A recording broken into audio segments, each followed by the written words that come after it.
This day has been quite intense.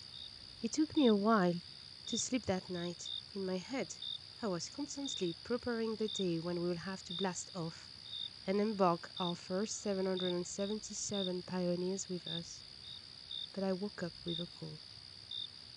Ricardo, from the Orion Team we were partnering with, was trying to reach me and give me the news that he has new telemetry data that they gathered from the NASA's Artemis 1 launch. But they didn't notice on the security monitor that Tagachi was heading to the launch pad without telling anyone. Ricardo was checking if I knew why Tagachi was going to the rockets. Did Tagachi leave Earth in preparation for Mignonverse Journey? It was not planned. We need to get in touch with him urgently.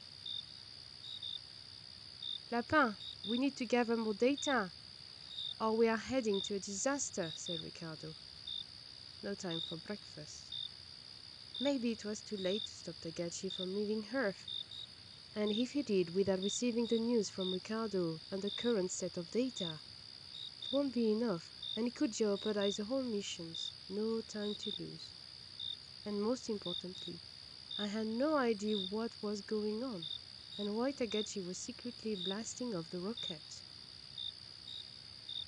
While I was driving from London to Heathrow, speeding on the motorway, I was calling the Visionaire and Tom and Sergei.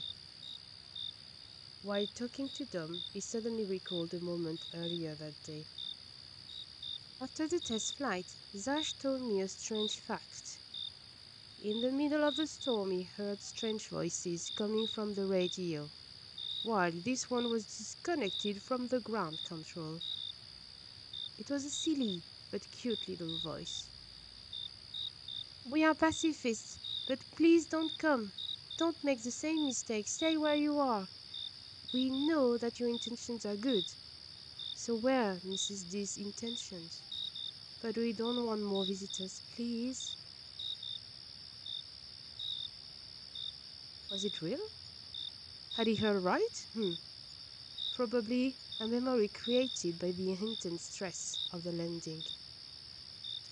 So would it mean that Tagachi was probably aware of this, and this is now trying to save the mission? Could it be linked to the pirates trying to abort our mission? Something was sure, Tagachi was taking huge risks.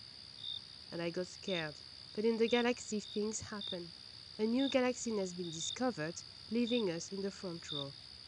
It is Mignonverse. In the meantime, Renato was trying to fix the Diamond D rocket. The landing had not been as planned, and the rocket landed upside down on its control pump. While Tagachi was reaching the Terminal 9th 3/4, pursued by the airport security, he prepared a Rocket 1D. You remember, it was the first rocket that Renato created as a concept. He fired the engine and was ready to blast off. I went out to see him through the rocket's porthole.